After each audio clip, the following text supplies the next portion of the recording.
Hey, welcome back to Gro-Tential. I'm Sarah, and I'm with my dad, Doc. How you doing? I'm doing just fine. What is your favorite thing about today so far? So far, I'm enjoying doing this with you and Lex. This is going to be one of the highlights of my day. Me too. Me too. So we are a father-daughter podcast where we are learning and growing. And Dad, you have been my mentor and so many people's mentors. You are one of the smartest theologians I know. True and you true. Need a larger group of friends. No, you are a lifelong learner, and I love learning and growing from you. So thank you for doing this podcast. Thank you. Okay, so we have been talking about 6 ways that help you live your best year yet.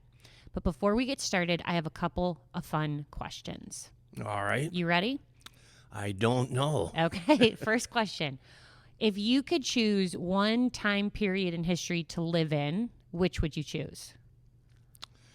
I believe I'd like to be around when Jesus was walking in Galilee and Judea. I have a good enough imagination that I can imagine some of these things. But wouldn't it have been awesome to see Jesus himself? Yeah, I was just reading in the Bible this morning in Luke where he turns and he looks to the disciples and he says, I can't remember the exact words, so this is the Sarah cut, but it's something like, many prophets prayed for what you're living right now, and you get to live it. Yeah. Awesome. If you were not a pastor, what do you think you'd be doing right now? I'd probably be in jail. Only by the grace of Jesus. God has been the best thing in my life, and if I didn't have him, I hate to think. Oh, that's funny. I love you. Okay, last question. If you could say something that surprised you the most about being a dad, what would you say? Surprised me the most about being a dad. You kind of threw me a curve there. I'm not sure. All right, let's switch it. If you could choose your favorite thing about being a dad, what would you say? Our camping trips. Yeah. I loved it when we used to pile into the truck and take the camper out, and yeah, we had a little pop-up that you could pop up, and we'd all set it up, and we'd have campfires, and Dad would always have to pull out the beds. They would be heavy, and then it'd be like Katie and I taking the poles, and you had to put the pole in the bottom, and then you had to slide it in the top, and it took like a finesse. And we were so bad at it. We were so bad at it. But yeah, I did love camping, and the people we camped with, it was such an adventure. We'd always get up, spend the night Saturday, get up early, go home, shower, get breakfast, head to church bright and early, like before the sun would come up. And then after church, we'd get McDonald's and go back camping. Church first. You know, is it just me, or was just McDonald's better when I was a better. kid? You're absolutely right. Just everything tasted better. So good. Shay and I were saying this. When we were teenagers and dating, we'd go to Burger King and get a Whopper cut in half. Mm-hmm. They were so big, they would cut them in half back in the day. Yeah. We'd get one Whopper cut in half and a Coke, and we would split it and we would share it. And we've said a dozen times, those Whoppers then tasted like absolute life itself. Yeah. And now Sharon says, do you want a Whopper? And I start throwing up in the back of my throat. Yeah. Jake and I were talking about it, and he's like, do you think we were just poor and hungry, and that's why it tasted better? And I was like, maybe, but it did taste better. Okay, so we have been in this series, and this is going to be our last one. So this is wrapping it up on how to live your best year yet. And as we've talked about these, I think these are some of the best lessons you have taught me. So I love sharing this with everybody because I think they are lessons that last you a lifetime, that no matter what age you get, no matter where you're at in life, these will these will be it, man. These will be game changers for you. So where are we picking up this week? What's another life lesson that if we can learn this, it'll be one of our best years yet? It's called priming. Yeah. And priming is the reality that we make first impressions on people. Something about who we are makes an impression on people, and then they respond to us in keeping with that impression. Okay, so give me, for example, help us see this. All right. We had a real big problem once that I had to bring to the elders, and so I am a big one for preparing for important meetings. So Preparing for every meeting you're a big one for. I did all the preparation I could do, and when I came in, I was confident about the problem. I didn't share fear. I shared competence. I primed them that this is a big problem and we've got work to do, but we've got it. So priming is almost like the idea of how you show up. People will sense, they'll feel it. Yes. There are probably nonverbal cues, the way you hold your body. There are probably a lot of things that go with this. So let's say you prepared for that meeting, but you were not 100% confident. What would you say to that person? Like, how do you prime yourself to believe what you're about to show up and do? So if it's confidence or it's competency or it's a kindness or love, how do you prime yourself first? Well, I think part of that is in the preparation. And some of it has to become, we all have the ability to improve our personalities. Your personality is not, And some of us don't need to. Okay. and some of you don't need to. So I can teach myself to be more optimistic. I can teach myself to be more positive. Or I can permit myself to be negative and pessimistic. So I can go into the meeting with a sense of optimism and a positive attitude, or I can go in with a sense of negativity, and I'm going to prime the people to respond by my initial Your presence. contact. Yeah. Okay. Or even how I talk about this. Okay, so I'm thinking personally that this makes a lot of sense, and I love it. But one of my problems is emotion can often get in the way. So in things I can control, like the tone of a meeting or setting the pace, that seems like, okay, I can do this. But when it's in context of relationship or a one-on-one conversation where maybe you can't control all of that, how do you not lose your patience and keep that prime as the focus?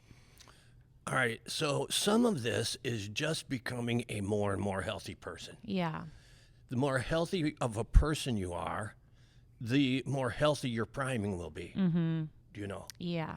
So I don't permit myself to think certain way. I just say to myself, stop. I don't permit you to think that way. Yeah. And then I challenge myself.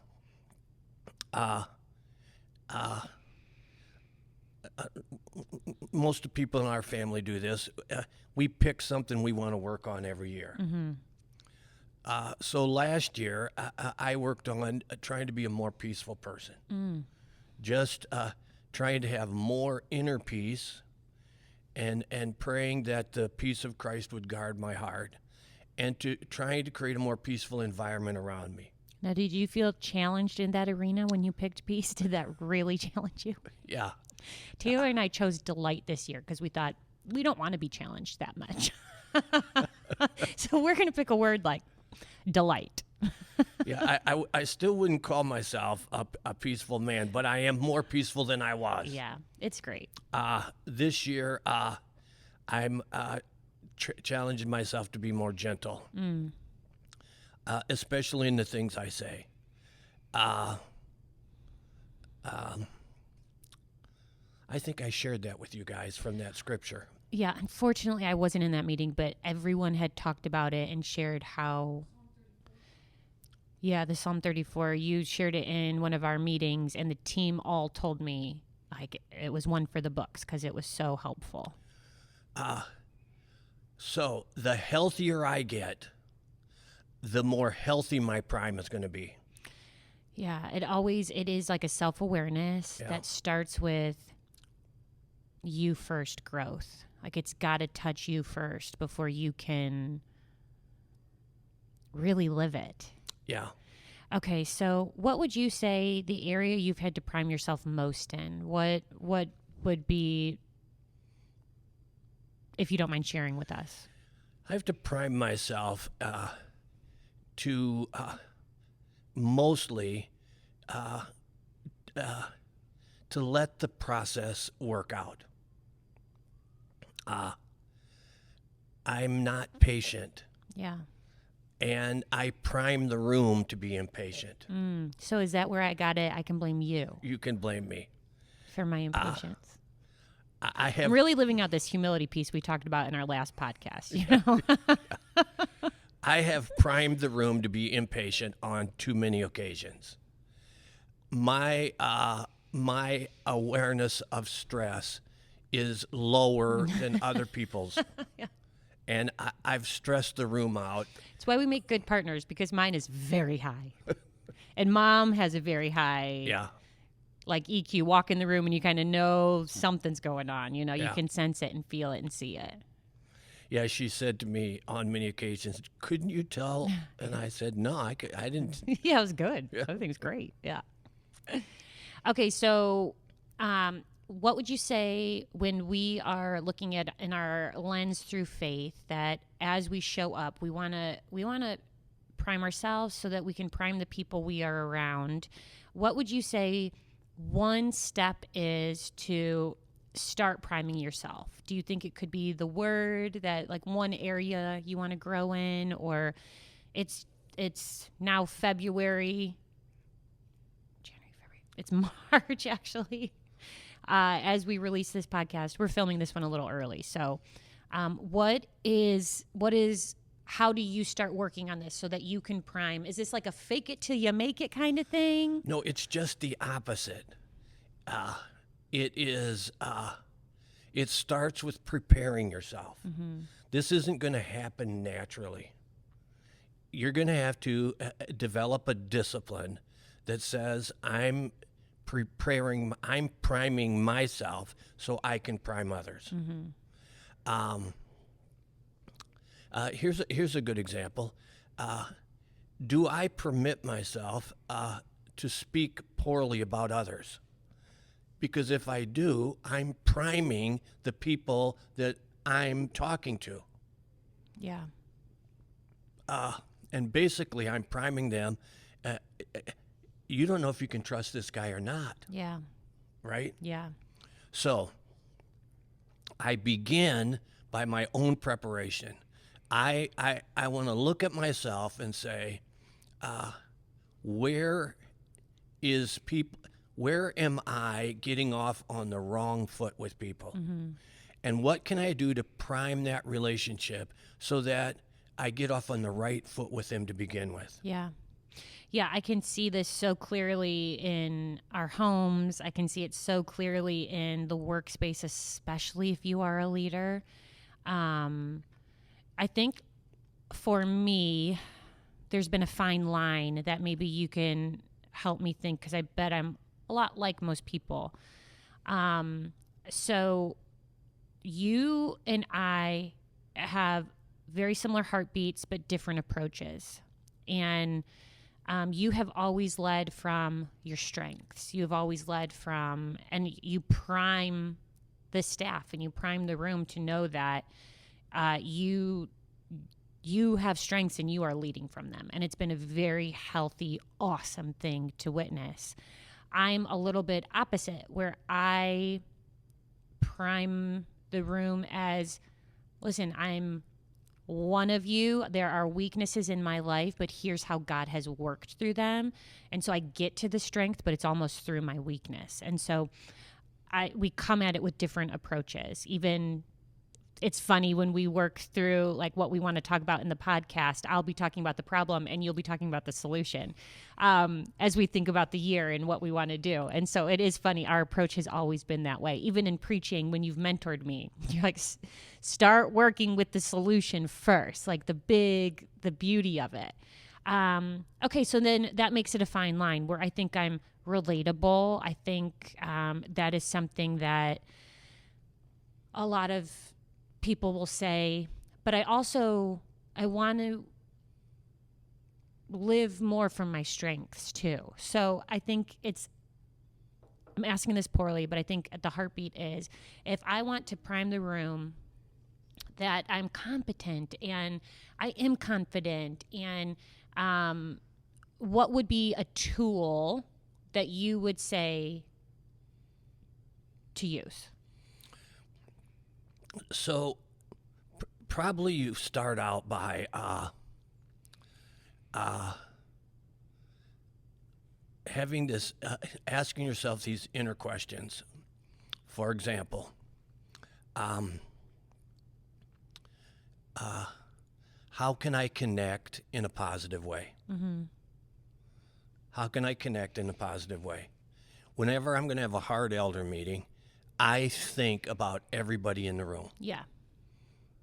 I sit there with my notepad, and I know where they sit in the room because they normally sit in the same place. And I think about this person who sits here, and I think, how can I connect with him in a positive way? How can I connect with her in a positive way? Mm-hmm. So my first start is, before the meeting even starts, I'm going to connect with people. I'm going to say good morning. Mm-hmm. I'm going to ask them a question about something in their life. Mm-hmm. All right. When I present the issue, I'm going to present it as an issue, not as a disaster. Mm-hmm. I'm going to say, this is a challenge we have, but I'm not going to catastrophize it. Yeah. Because then I'm priming everybody. For sure, to think worst first. Yeah.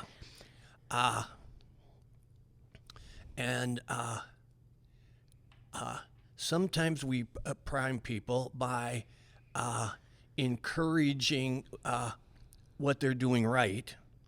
And sometimes we prime people by challenging them where they're off track. Mm-hmm. I've had to say in problem-solving meetings, look, we can't take that approach. Mm-hmm. We'll not get where we want to be. Okay, so that's priming. Mm-hmm.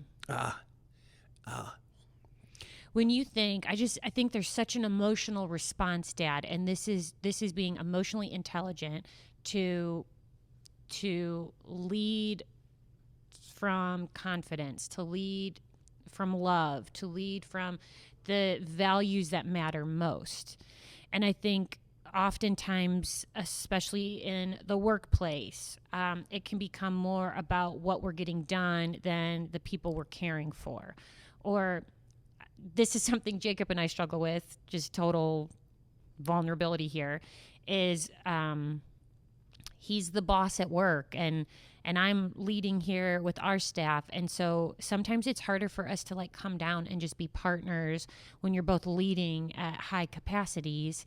And so for like a husband and wife, even priming my husband to feel loved and cherished and valued and heard, it's an emotional response that you almost have to come down from. Does that make sense? Yeah, I believe there is an emotional economy. I believe that our emotions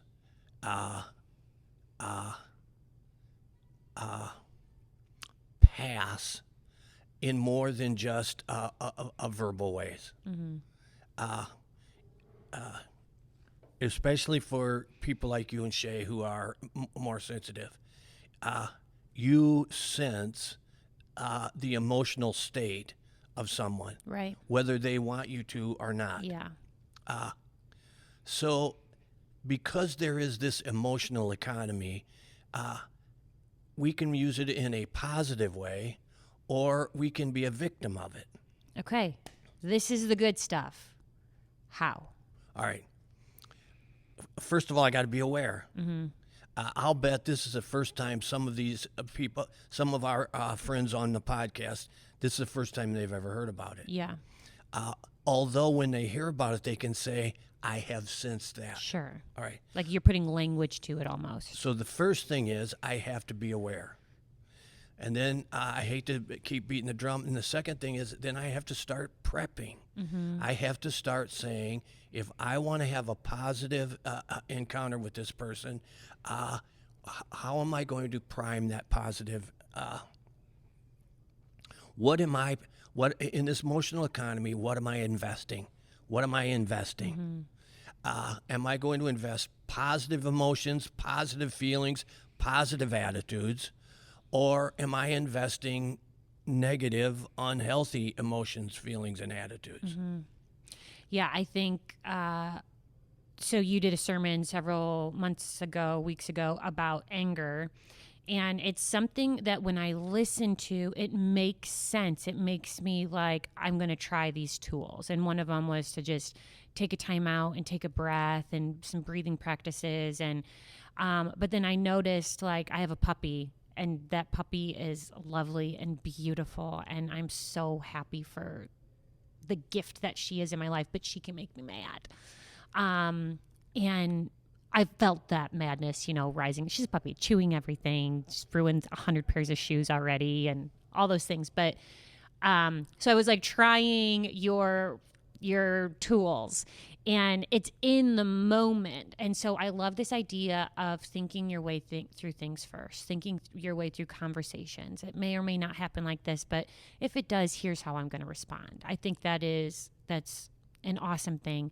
And coming into the situations prepared and ready to show up in the kind of way that changes the room. Because I think what this idea of priming is you can bring beauty everywhere you go. That's very true. You can bring strength everywhere you go. When you walk in, a room can get better or a room can get worse. And a lot of people don't know how much power they carry in that. Moms, you carry a lot of power for your kids. Dads, same thing. Like there is so much power that I think people aren't even aware that they have. And something as small as thinking about it ahead of time can change the whole room when you walk in. It's like a temperature gauge, You can make it icy or you can make it warm. Okay. So when we are doing this, I think integrity is this next piece of the puzzle. So it's priming and then it's integrity. Can you talk to us about integrity? I think of integrity as integrating my values into my life. Integrity means to integrate. So I'm pushing this year, speaking in a more gentle and kind way. Okay. I'm saying I value that. But it's not enough for me to say I value that. I got to start finding ways to integrate that value into what I do on Monday, Tuesday, Wednesday, everywhere Thursday. you show up. Yeah. So the person with integrity, number one, they know what their values are. And number two, they have a plan, or at least they have a way of trying to integrate that into their daily life. So when you talk about this integration, talk to me about what that's looked like in your life. So as a husband, a dad, a leader, what does that look like for you? Well, I'm starting in the most important relationship in my life, and that's Shay. Mm-hmm. And I have a I have a grouchy voice to begin with, and I can say things that don't feel harsh to me, but they feel harsh to her, Mm-hmm. and I don't want to do that anymore. Mm-hmm. I want to integrate a more gentle vocabulary, a more gentle tone. We are a loud family to begin with. Yeah. You get us in a room, and it sounds like you're at a football stadium. Yeah. We are the louds. And so I wanna speak kinder words. I want to speak with a softer tone, and I want to practice that first with Shay. Mm-hmm. Yeah. As I think about integrity, I think that sometimes we can show up in different arenas in different ways. Yeah. And so who I show up in the workplace versus how I show up at home versus who I am with my friends versus when I'm alone. Like there are pieces that I think we can separate pretty easy. And so when I think about this integrity as integrating, it is being who I'm called to be everywhere I am. So when you live with integrity, I think it causes a life that you're more proud of, and it causes like it's saying, this is who I am and this is who I want to be. What would you say for the people that struggle with this, that maybe you've developed relationships that do look very different? Or maybe you are putting on a face in public that is so much different than what's going on at home or in your relationship with your spouse or friends. What would you say to that person? Well, we have to start somewhere. Mm-hmm. You can't do all your integrity issues at once. Mm-hmm. All right. Nobody has 100% integrity in everything. Yeah. We all have integrity challenges. Mm-hmm. All right. It's just that some integrity challenges are life ruining. Yeah. If you're a thief, that can ruin your life. Mm-hmm. What about a thief of joy? You know? I want to be generous with the joy. I don't want to steal it. Exactly. All right. So we all have to start somewhere. You can't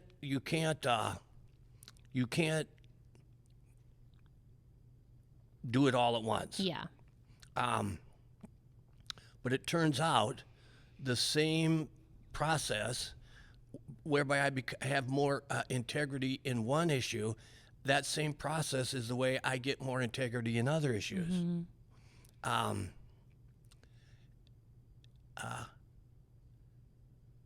And this is important in integrity.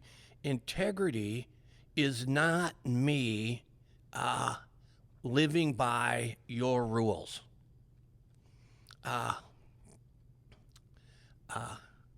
Integrity is me living by an internal set of rules, and if I'm healthy, my own standard will probably be higher than other people's standards. Okay, so this is interesting because I'd say there's a big push in social media and trends right now that is saying if you want to have integrity of life, then you got to do what you say you'll do with yourself. So it starts in a personal arena. So a lot of examples would be something like, I say I'm going to get up and I'm going to work out.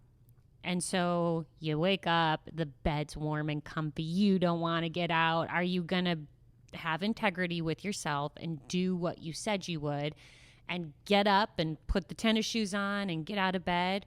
or you can hit snooze. And so a lot of the trend is you start, and I don't think it's a trend for trend's sake. I think it's smart. I think it's wise. I think when you can have integrity with yourself, you can have integrity with other things also. And so what would you say for this integrity piece for procrastinators? A lot of people I hear, I work best when the pressure's on, and so they can procrastinate. And this idea of having integrity with yourself first.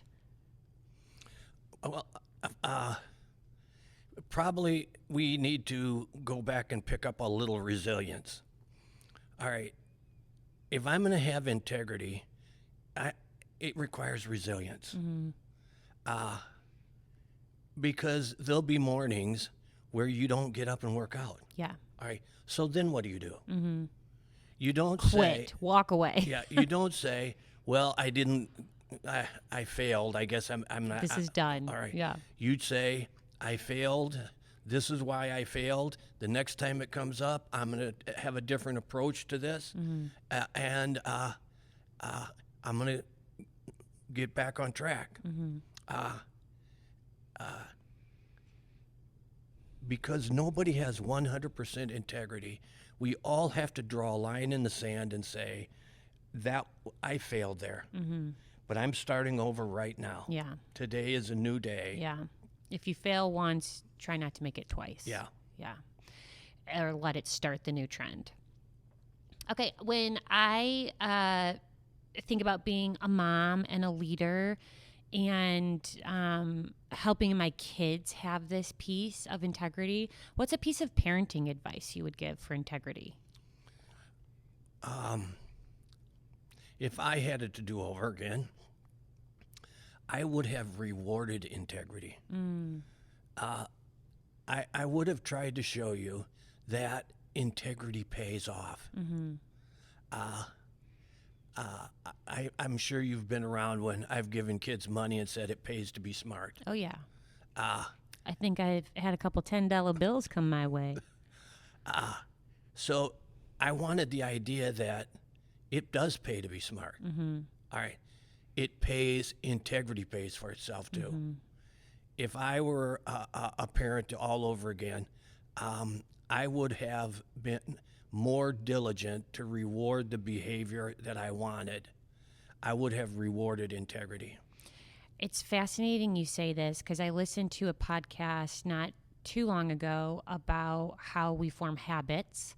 And some of the reasons they don't work is because a habit is really made up of a couple things. It's made up of a cue, so something that makes you a trigger, think of it to get ready to do it. So if it's leaving your clothes out or going to bed early or whatever it is, and then the last piece of forming a habit is the reward. And so many people don't stick to habits because they do not reward what they're doing. And I think that's probably one of the things I'm worst at is stopping to say, job well done, or stopping to say, especially personally for myself, I'm drive, on to the next.